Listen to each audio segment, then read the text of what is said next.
And we won't ignore what our intelligence agencies have determined to be the most lethal terrorist threat to the homeland today. White supremacy is terrorism.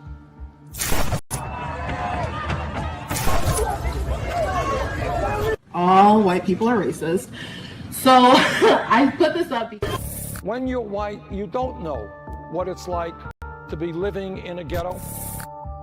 You don't know what it's like to be poor. You don't know what it's like to be hassled when you walk down the street. I think that white people are committed to being villains in the act.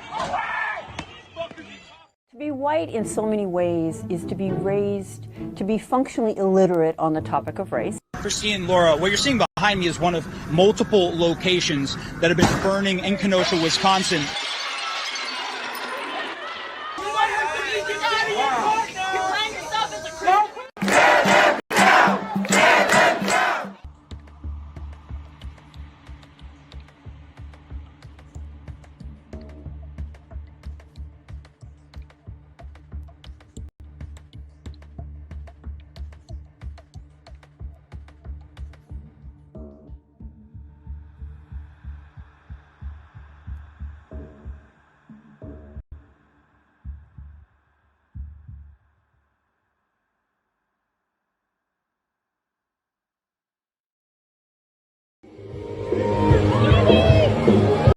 Yeah, we in Wisconsin.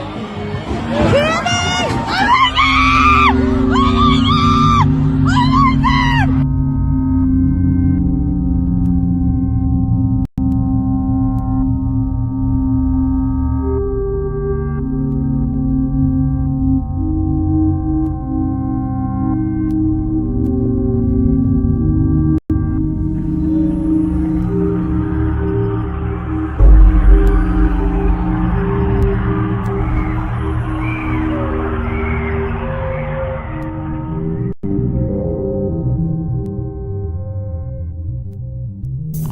My name is Robert Rundo. I report for Media2Rise.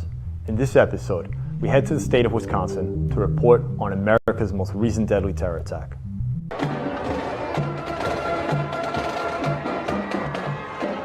Today's tragic incident occurred on November 21st, 2021 at 4:39 p.m. at Gasper Avenue and Main Street. The Waukesha Christmas parade was taking place when a red SUV drove through the barricades westbound, heading down Main Street.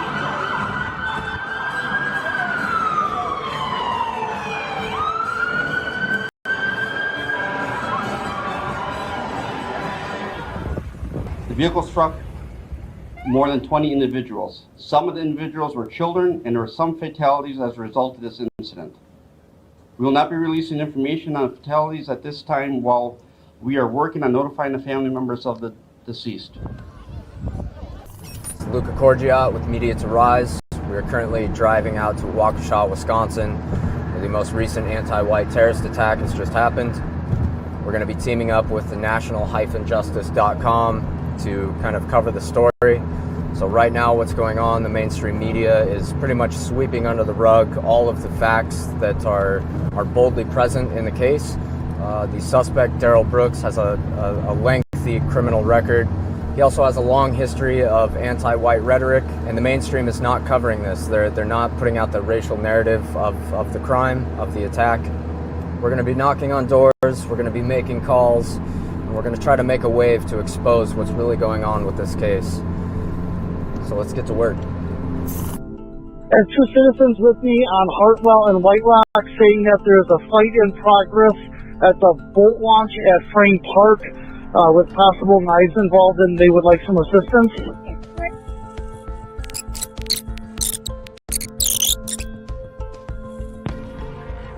102, I'm by the Rotary building in the baseball diamond. There's nothing here.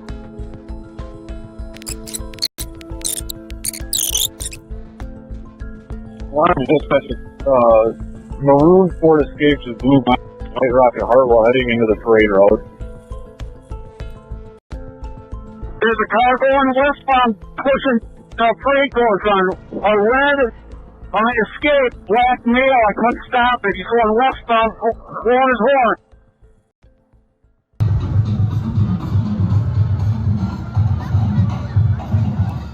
Brooks in his red SUV would speed past police barricades to where crowds of families were cheering on the parade. That is until Brooks used his SUV to plow through the celebration, zigzagging wildly through the streets, with the aim to kill as many white people as possible. Stuck in my mind this image of the driver who was looking straight ahead, looked like he had one hand on the wheel, very focused, stoic, not alarmed like you would think if this was an accident. These are kids, this is our community, and how could someone do that? I don't understand. In the wake of Brooks' rampage, he left 62 people injured, most of them critically. He also killed 6 people, with the youngest being an 8-year-old boy that died a few days later from his injuries. All of those murdered that day were white, just as Brooks had hoped for.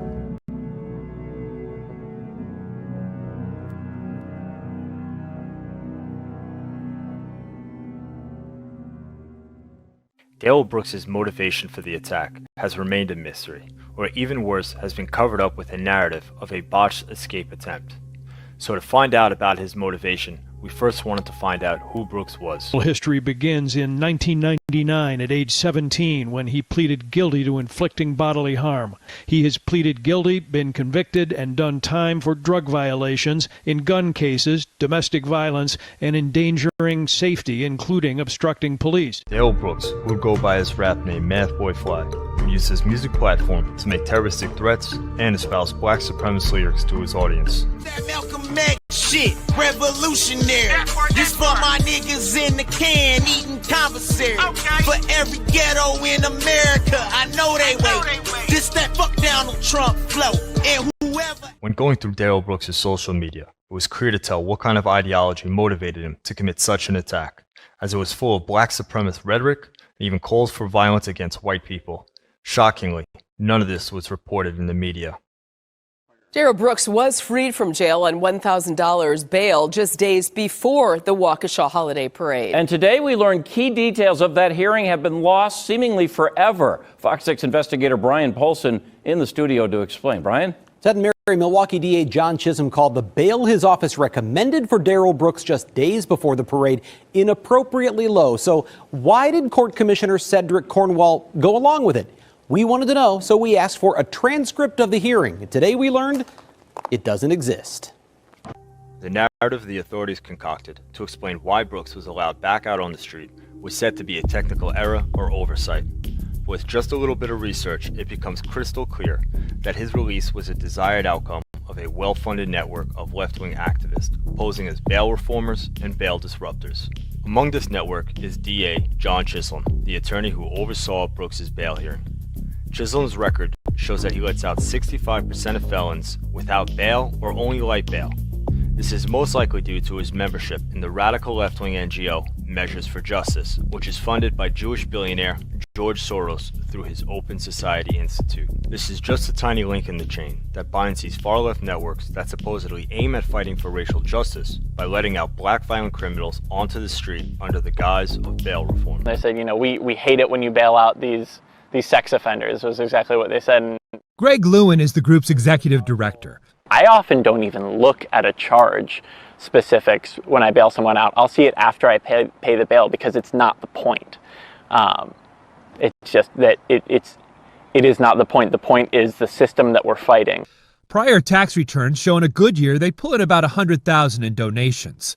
But after the police killing of George Floyd and supportive tweets from Hollywood celebrities, they've now received more than $35 million in contributions. One of the organizations in this network that illustrates the connection between Brooks, Black Lives Matter, Antifa, NGOs, and elected officials is the Bail Project. One of the Bail Project's employees, Holly Zoller, is an Antifa extremist who was caught on video distributing weapons and other supplies out of the back of a rented U-Haul truck to Antifa and Black Lives Matter rioters. The same Holly Zoller, the one who led the fundraising drive to get Brooks back out of prison and on the street after killing 6 people. There are many such cases of the Bail Project orchestrating the release of a violent black criminal who only goes back out to the street to victimize an innocent white person. He got out, in part, because of the Bail Project. All of these organizations are tied together through money, ideology, and ethnic networking, and are the reason why situations like the Waukesha terror attack exist. All right, Monday morning, 9:01 a.m., making our first call. The team placed calls to officials to find out why the court records have gone missing and to find out if any NGOs had played a part in Brooks getting back out on the street. If you would like to speak with staff, press 2. Good morning, South Governor Tony Evers. How can I help you? Good morning. My name is Trey Garrison. I'm a reporter with NationalJustice.com. And I'm in town in Waukesha anyway, working on a story on the last week's tragic parade crash. And I was hoping to set up a time, whether on the phone or in person, to speak to Governor Evers about this. And I'm so sorry, you cut out in the beginning. Are you talking about the Waukesha parade incident? Yes, the parade incident. Okay, give me 1 second. I'm going to take down your contact information to pass on to our communications department. Could you give me your email address? And can you give me one more time the outlet you're calling from? You said National Justice. I missed the last part. .com. NationalJustice.com. Okay, perfect. I'm going to pass this on to our communications department. We'll most likely be calling the Senate office.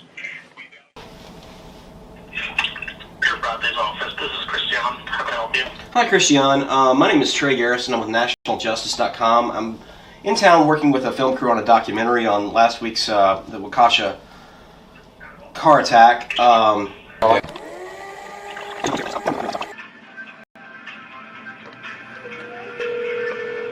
We're working on a story on the Waukesha parade attack. Good morning. My name is Trey Garrison. We are currently busy helping other Wisconsinites. If you'd like to leave a message, please do so. Certainly. So should I plan on maybe calling you tomorrow morning? We're in Milwaukee right now, which is about 30 to 40 minutes away from Waukesha. We wanted to get kind of a little bit of feel of the city here before we head over to Waukesha. Report hate crimes, 1-800. Call Media2Rise. Now they want the community to report hate crimes, but I wonder if they would, take a call on the recent Waukesha hate crime as a valid crime. Dean gets an address from a relative of Daryl Brooks, so they head over to the house and hope to speak with them and get more insight into who Brooks is. Daryl Brooks' mother. So we're hoping that she'll be open to talking to us. Tell us a little bit about his background, how active he is with BLM, what other psychiatric issues he may have.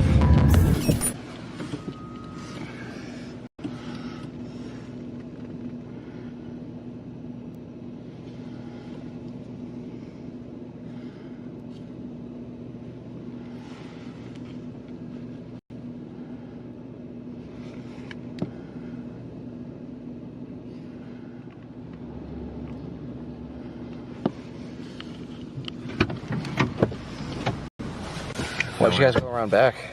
It says, please use side door. We knocked on both and no answer. Do we have numbers to try and call? Yeah. The build-up to the Rittenhouse case, the media narrative constantly focused on how far Kyle traveled, which was claimed to prove his intention to commit violence. But the same media failed to mention that Brooks drove the same exact distance as Rittenhouse when he left his home in Milwaukee to head over to Waukesha.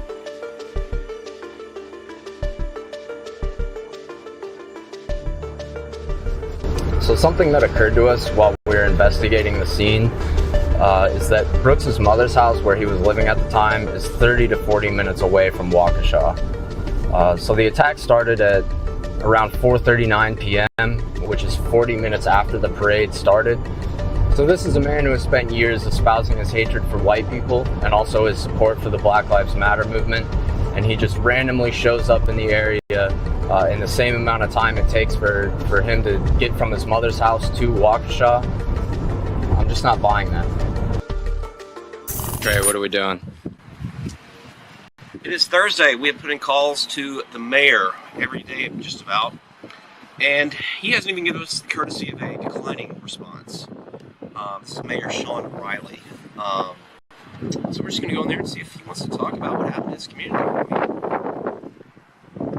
Why wouldn't he? I mean, what's more important right now than... Since no one responded to our calls on why the court transcripts were missing or if there was any outside interference from nonprofits, the team looked for answers by going to the officials' offices. Oh, hey, we're trying to see a mayor. Yeah. Sean Riley? Yeah. I called, I left a couple of messages, but I never heard back from you. Dr. Miracle, we're in town doing a... What's your name? Trey Garrison. Yeah, not interested. What? Why's that? I decide which interviews to do. Well, of course, but I mean, there's nothing more important. But, sir, I just wanted to find out... Didn't want to talk. Didn't want to talk at all, or even tell us why you didn't want to talk. Some amazing leadership here in Waukesha. Hi there, how can I help you? Hi, we're here to see Chief Thompson. Okay, what's your name? Trey Garrison. He's out of town for the next 2 days. Is that what? I'm sorry, the traffic. I couldn't hear you good. Yeah, he's not in the office the next 2 days. With a constant media bombardment of misinformation and no one willing to speak with us, they decided to head directly to the prison and speak with Brooks themselves. Yes, that's right, Andrea. You know, the motives for violent crime, these are my own motives I've developed over the many years, is greed, revenge, hate, power, and escape. Those are the 5 major motives for violent crime. This is escape. So this motive is a criminal escaping justice. So is that maybe he was in a fight, a knife fight, an altercation, or a stabbing. Well, I've been to stabbings, and I'm telling you, they're very bloody events. And the perpetrators or the participants often have blood all over them, even if it's coming from a victim they stab, or they may get cut themselves if it's a knife fight.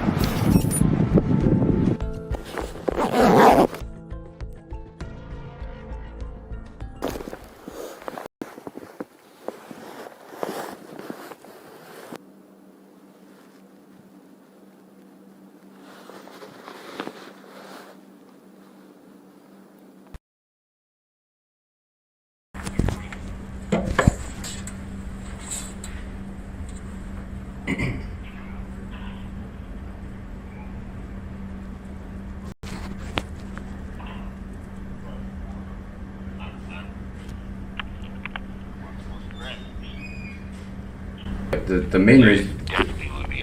Okay, cool, man.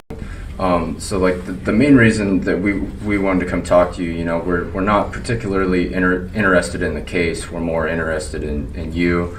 Obviously, you have, you know, it's like I said, we kind of just wanted to, you know, touch base with you, and you know, not a lot of people are covering you. They're kind of flipping it and making it about something else. Right, and what's crazy about that whole thing is I haven't been able to even, you know, follow what's going on, because, like I said, I'm locked down 24 hours a day. So that just amazed me that, you know, people are even, you know, bringing that up. You know, one thing that I think one of the mental health people asked me is, have I been able to follow what's going on? And I'm like, I don't even know. You know, I just know that there's a lot of media attached to what's going on. And well, I guess so. The one thing that they're saying is that you were fleeing some. Excuse me. They were saying that you were fleeing some kind of maybe a knife incident or some type of crime before the, you know, the parade incident happened. I guess, is that true? I don't even.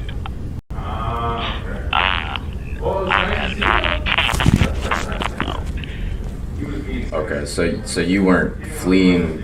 You didn't, you know, you weren't involved with a knife incident that morning or something? Absolutely not. Okay. Yeah, so that, I mean, you know how the news is. There's a bunch of different places out there that are trying to, you know, make up, trying to flip the script, I guess, and, you know, push out a bunch of garbage. But I don't know, man. That's another thing why we wanted to talk to you. You know, we wanted to get your side of the story. Absolutely. absolutely. I mean, the music, is that being like a point of emphasis? I wouldn't say so. It's just being brought up that you're a rap artist, and they're kind of like showing clips of your music videos. So I don't know what exact kind of connection they're trying to make with it, or if they are, but it's definitely getting a lot of attention, just being put out in all the media and stuff. So, I mean, is there something within your music that, they could say this has something to do with?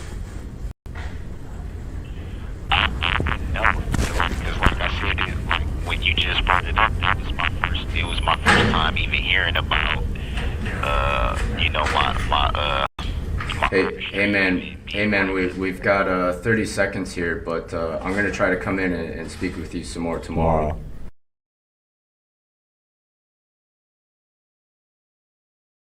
I do think it's really a big thing that we got him to say. He doesn't remember getting up that day. He doesn't remember what he did that day. He speculated that he went to or he watched a Green Bay Packers game or something like that. Yeah. But he specifically can tell you there was no knife fight. There's no knife fight, and that was made up by the media. For the second time today, we're going to see what he has to say. So let's hope that he's feeling talkative again. So, inside pocket here, straight through, right?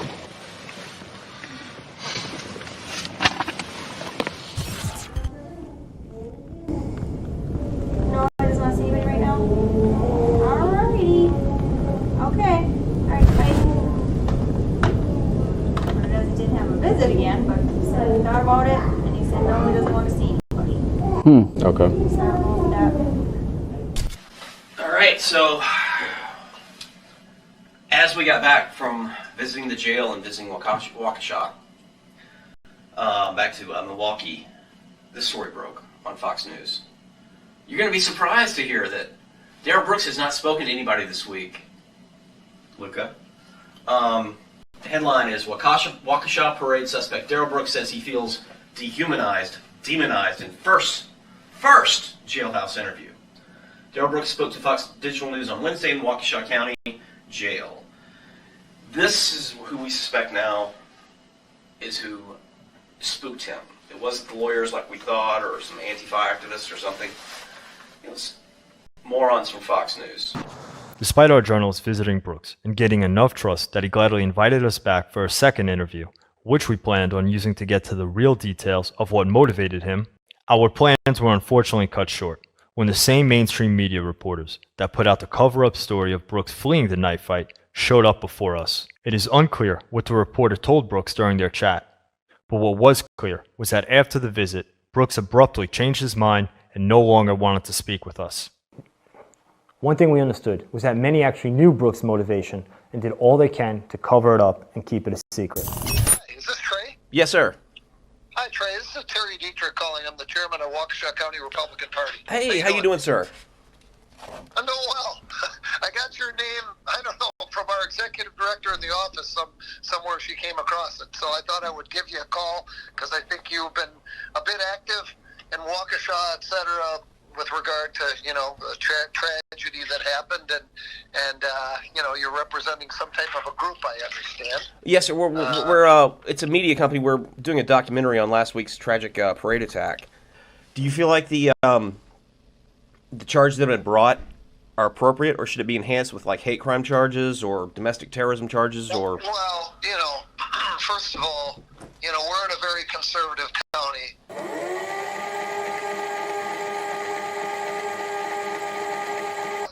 What the district attorney decides to do as far as charges and additional charges and hate crimes, we believe very much in our system of justice, and therefore we're not interested in going out in the press and saying what we think should happen or will happen. We let the process take care of itself because we have confidence in it. I haven't gone and read all of the description and the actual legal text of what a hate crime is behind as in the state. I mean, I'm glad you brought it up because maybe I should go and educate myself a little bit more. And I'm not a lawyer. And having said that, I think you can interpret whether people would believe it's a hate crime. I mean, I don't know why you wouldn't think that it would be based on the fact that this person went, in a premeditated way and in such a unrestricted way, just randomly to kill people. I mean, but I don't know the actual law as it's stated to be a hate crime, so I'd have to look at that. But yeah, I mean, the bottom line is the guy admitted in his rap songs and in his posts on Facebook and his communication, which is all there, although the mainstream media won't even say his name, much less publish what the guy has been talking about. I mean, he's very clear that he wants to kill white people. So, I mean, I don't even know why, if anybody who's sane and wants to look at this whole thing in the truth, the evidence based in the truth, this guy hates white people, and he wanted to kill them. And there's numerous cases about him bragging about the fact that we're going to do it, and that he was all in favor of everything that BLM was doing.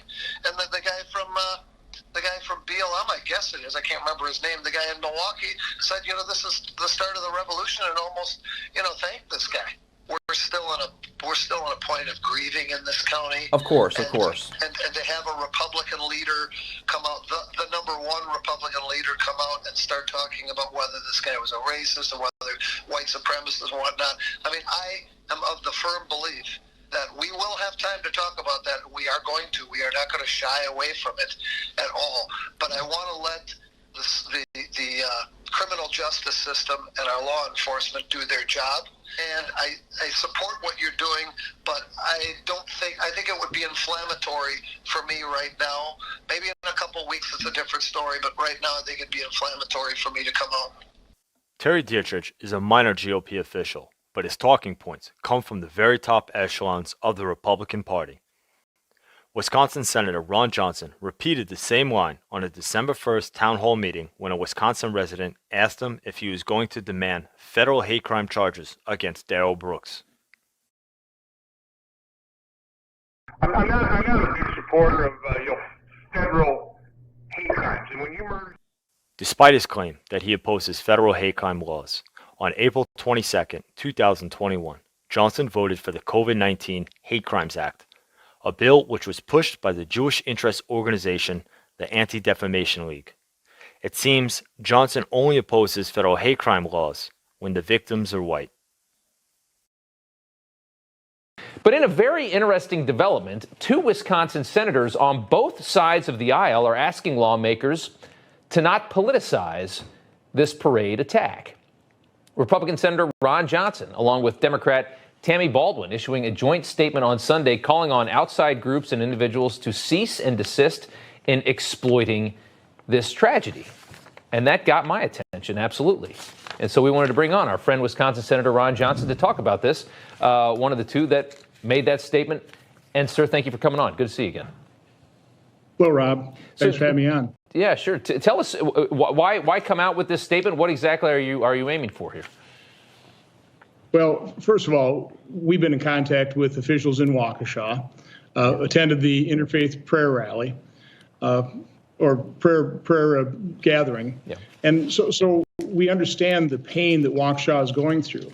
And we were made aware by officials that they were hearing potential of outside agitators coming in, stirring up trouble, possibly protesting on both sides of the political spectrum. And we were just trying to head off of the path. We're out here in Waukesha, Wisconsin. The National Justice Party is out here doing a picketing demonstration in response to the recent anti-white terrorist attack.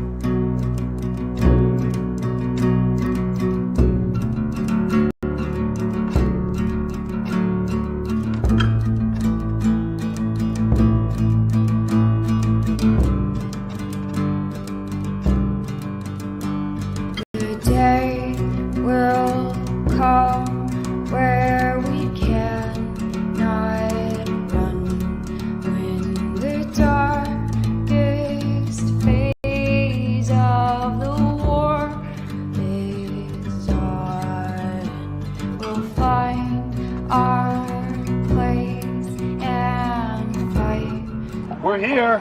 at the Waukesha County Courthouse because last weekend a vicious black terrorist named Darrell Brooks, who was incited by the anti-white media, plowed into a crowd of people at a Thanksgiving and Christmas Day parade.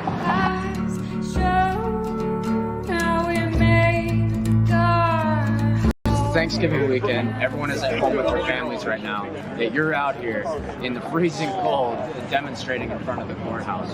Why is this so important to be out here right now? I don't know why people don't think that this is like everybody's kid who was killed. This is everybody's grandmother who was killed. People that were maimed. And white people have to start thinking like that. Blacks, George Floyd, a criminal, dies from a drug overdose, a career criminal, while he's being arrested. And blacks all over the world make it like he's one of them, you know? We need to do that. We need to be an attack on one white person anywhere is attack on all. Those are probably like and that, you know, that's the way the Jews act. That's the way blacks act. That's the way we got to start thinking. So it's like you can't just be like, oh boy, I'm glad it wasn't my kid. I'm glad it wasn't my grandmother. No, it's like that could have been them. And we got to stand up. And I think that's what we're trying to do here today is be an example. Our goal for making this documentary is not just to keep the record straight or shine a light on the hidden agendas and lies surrounding the attack, but to illustrate that although Brooks drove that SUV alone, he was incited to do so by an increasingly anti-white agenda that is being cultivated in every aspect of the Western world. From immigration policies to critical race theory to repugnant mantras such as abolish whiteness. All of these serve as the inspiration for attacks like Waukesha. While there is certainly time for solemn prayer and grieving, the only way to stop brutal attacks like this is not to place hope in a corrupt system, and instead only to place hope in organizing around our own communities and, more importantly, organizing around our own people. As stated earlier, although Brooks drove that SUV alone, he was incited to do so by many players behind the scenes that might as well have been in the vehicle with him at the day of the attack.